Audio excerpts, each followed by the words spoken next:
Good evening, you're now with me, Lorenzo Isaac for TVS Nightline. Here are the headlines for tonight.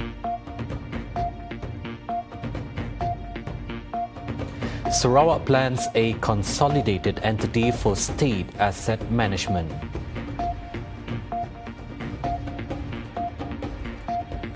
Malaysia's Prime Minister Datuk Seri Anwar Ibrahim and Pakistan's Prime Minister Shehbaz Sharif discuss strengthening bilateral ties.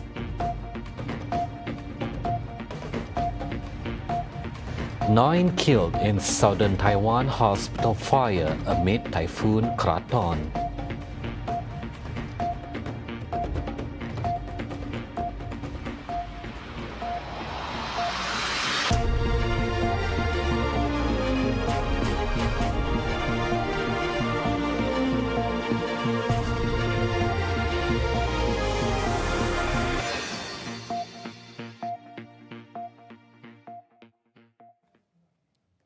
Sarawak is considering the establishment of a consolidated entity for asset management and investment of the state government, similar to that of Singapore's Temasek Holdings and the Government of Singapore Investment Corporation (GIC). Premier Sarawak Dato' Petinggi Tan Sri Abang Johari Tun Openg announced that experts have been tasked to study its feasibility, aiming to boost the state's long-term revenue. The proposed entity would consolidate assets from bodies like the Sarawak Economic Development Corporation (SEDC), Sarawak Energy and Petros under one organisation.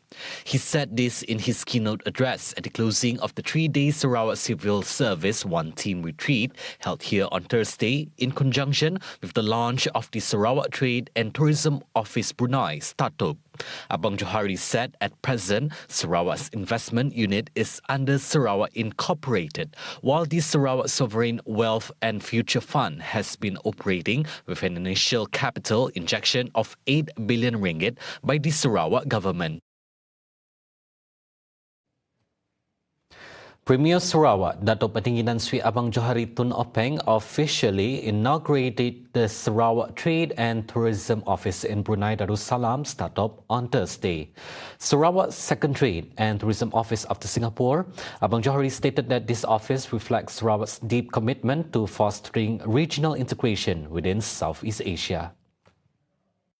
As I said, a similar office has been set up in Singapore, known as SARAWAK.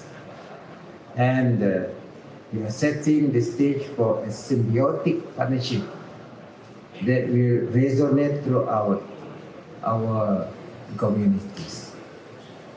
We envision this initiative as transcending mere economic transaction and tourism statistics.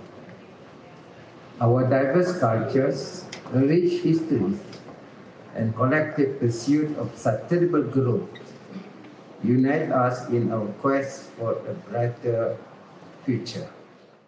In his speech, Abang Johari expressed confidence that the opening of STETOP in Bandar Seri Begawan will further enhance cooperation with Brunei and generate higher levels of innovation and prosperity. STETOP will serve as a platform for exchanging ideas and exploring potential bilateral cooperation between Sarawak and Brunei Darussalam. This initiative represents Sarawak's full commitment to greater economic cooperation. Sarawak has welcomed approximately 1.3 million tourists from Brunei Darussalam in 2023. According to Sarawak's Deputy Premier Dato' Amar Awang Tengah Ali Hassan, this figure represents the highest number ever recorded to date. We can further enhance our tourism industry through joint promotion and by co-organizing business, cultural event and sport initiative such as sailing or yachting competition in the Brunei Bay. It would be very interesting if we had this event right from Kota Kinabalu to Sabah to Labuan to Brunei and to Miri. We have all the facilities in Miri for these activities.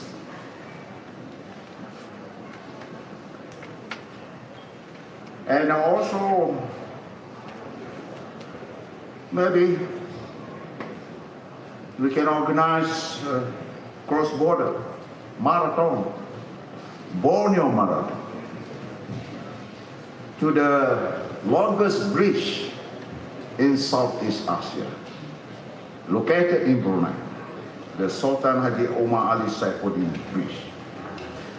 He said this in his speech during the opening ceremony of the Sarawak Trade and Tourism Office in Brunei Darussalam Stetop in Bandar Seri Begawan on Thursday. He added that Sarawak is currently accelerating infrastructure development integrated with Brunei's road network, particularly the Northern Coastal Highway. This important route connects to the Sabah-Sarawak Link Road and eventually leads to the Nusantara capital in Indonesia. He also envisioned bilateral cooperation in energy, telecommunications, tourism, agriculture, trade and investment. Sarawak entrepreneurs, particularly small and medium enterprises (SMEs), will greatly benefit from these initiatives to promote their products and services in a larger market, including Borneo and the Bimp-Iaga region, supported by Sarawak's strategic location, international ports and airports.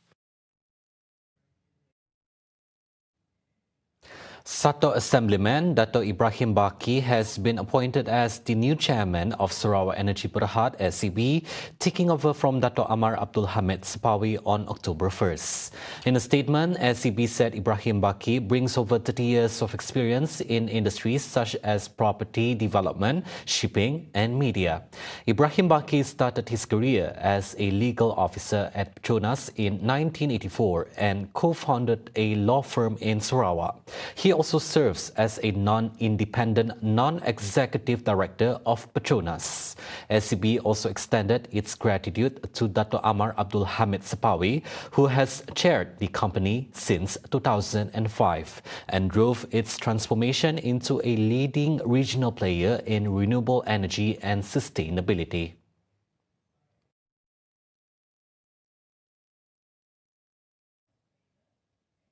Over 1 million job opportunities will be created in Sarawak by 2030, with more than 600,000 of those roles comprising skilled and semi-skilled positions. According to Minister of Education, Innovation and Talent Development Sarawak, Datuk Seri Roland Sagawi, this figure is based on a study conducted by University Malaysia Sarawak Unimas in 2014.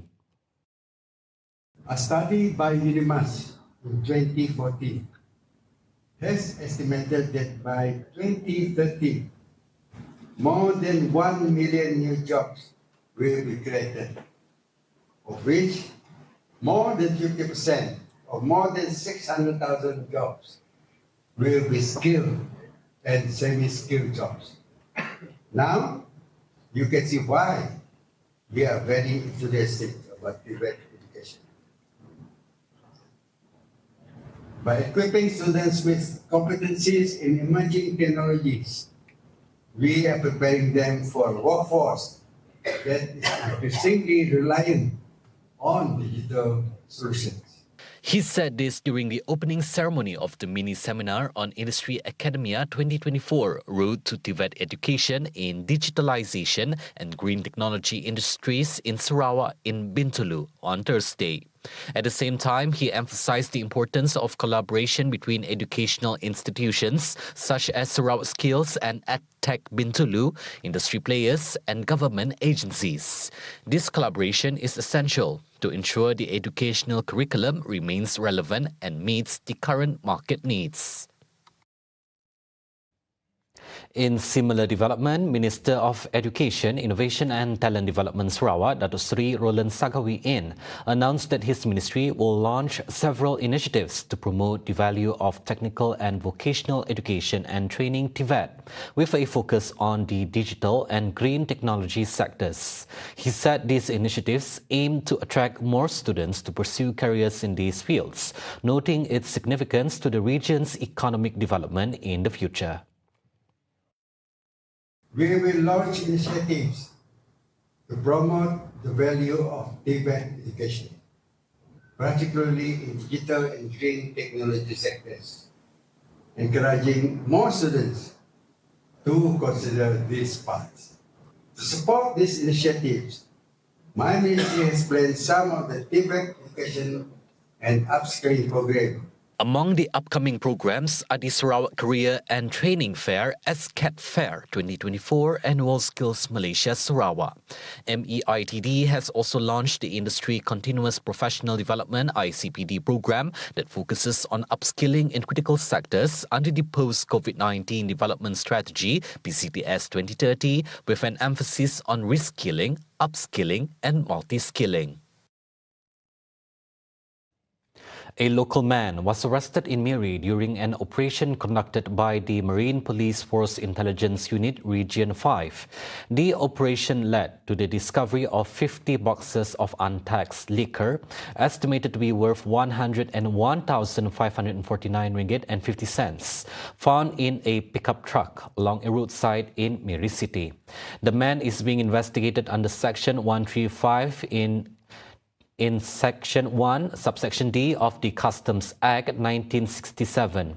Marine Police Chief ACP Alexander Nagachabu confirmed the case involves smuggling without customs duties. Authorities are preparing a remand application for further investigation.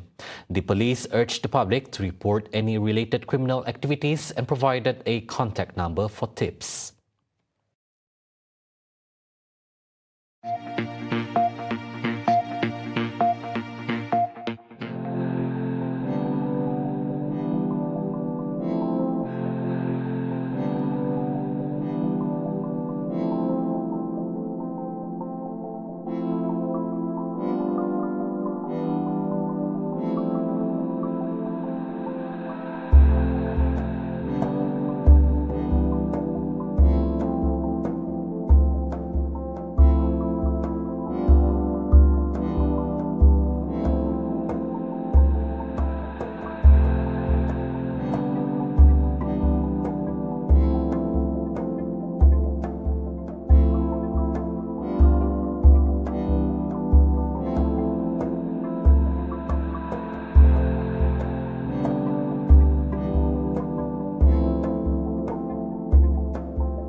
Welcome back. Prime Minister Datuk Seri Anwar Ibrahim and Pakistani Prime Minister Shehbaz Sharif held a productive bilateral meeting in Islamabad today, covering various issues aimed at strengthening ties between the two nations. Anwar, who arrived in Islamabad last night for a 3-day state visit to Pakistan, described his visit to the South Asian country as very meaningful. Anwar said that as a result of the bilateral meeting, Malaysia in principle agreed to import 100,000 metric tons of halal meat from Pakistan as well as basmati rice. He expressed confidence that Pakistan's halal meat exporters would have no problem adhering to Malaysia's stringent halal regulations to maintain the quality of their halal meat products. The leaders also discussed collaboration in skilled labor, particularly in IT, artificial intelligence and semiconductors, with hopes that Pakistan can help fill Malaysia's workforce needs in these sectors.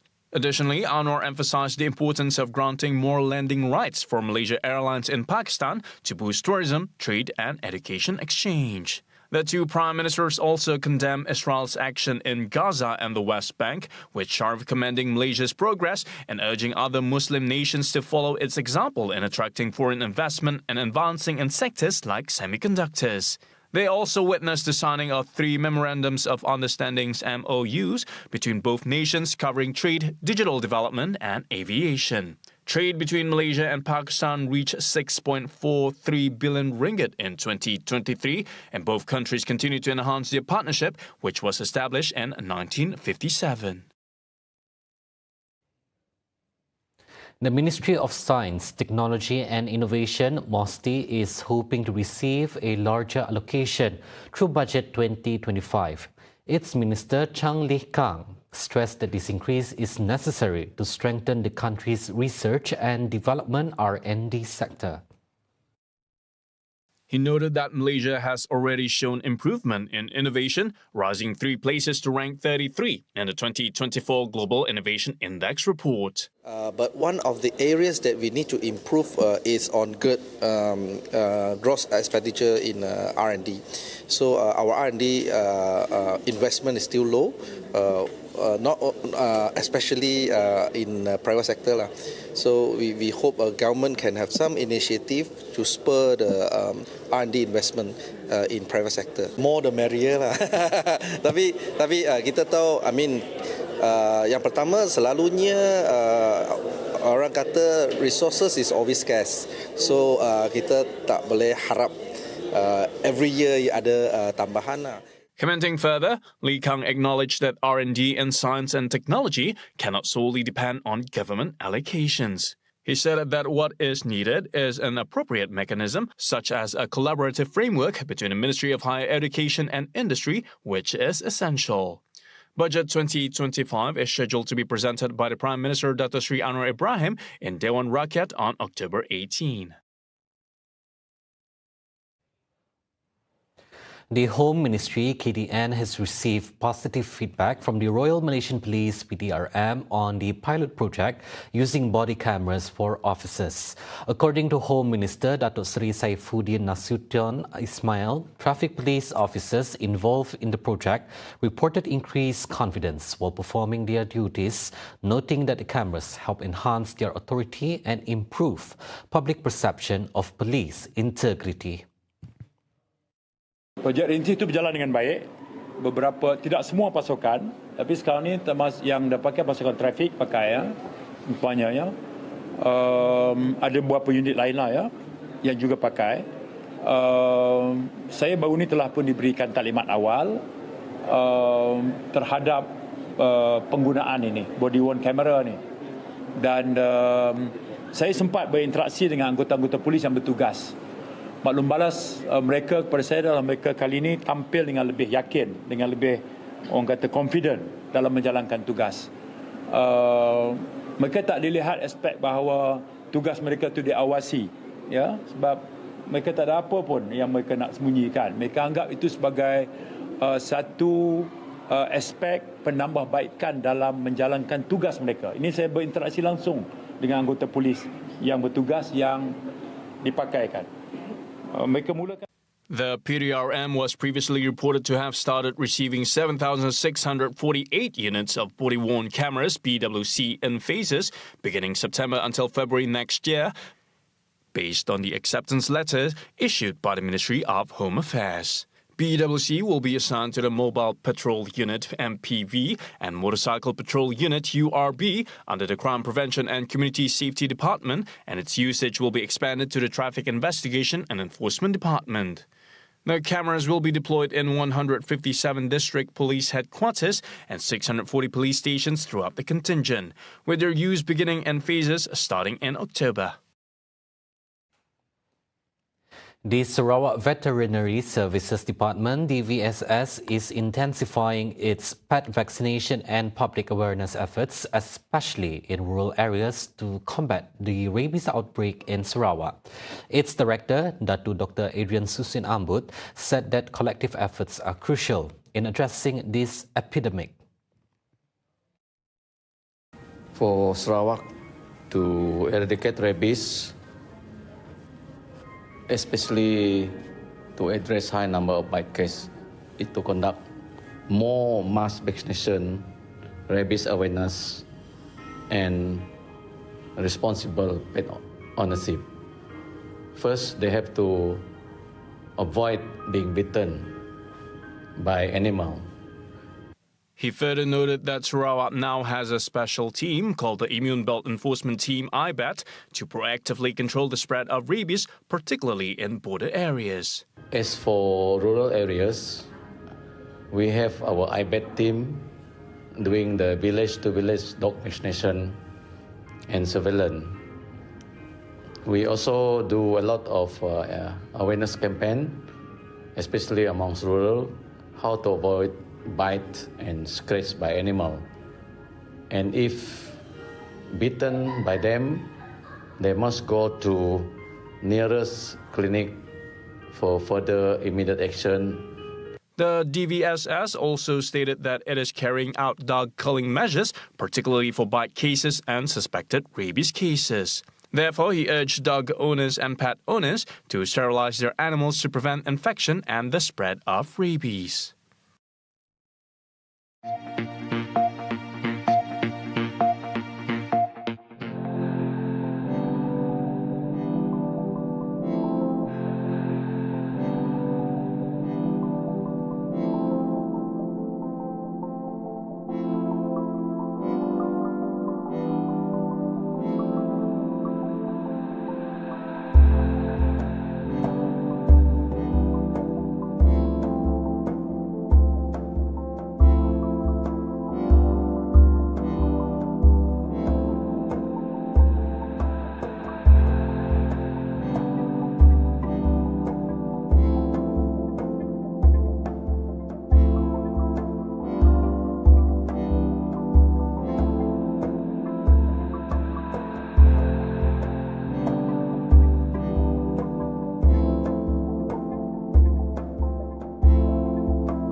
On to world news. In a devastating incident on Thursday, 9 individuals lost their life in a fire at a hospital in southern Taiwan, coinciding with the landfall of Typhoon Kraton.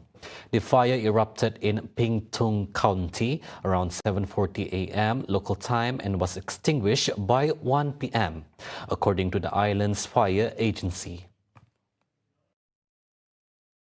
Authorities reported that 8 victims were confirmed dead upon arrival at medical facilities, while another casualty was discovered at the scene. The county's government indicated that the severe weather conditions, including strong winds and heavy rain, complicated rescue efforts. Images from the scene depicted a massive fireball engulfed in smoke, with firefighters battling the blaze amid challenging conditions. In response to the tragedy, local officials have initiated an investigation into the cause of the fire, while firefighters continue their search and rescue operations. This incident adds to a troubling trend in Taiwan, where hospital fires have previously claimed numerous lives. Heartbreak in Thailand on Thursday as families gathered to mourn the tragic deaths of 23 people, including 20 children, killed in a devastating bus fire near Bangkok. In the rural province of Uthai Thani, relatives are coming to terms with their loss as authorities investigate the cause of the deadly incident.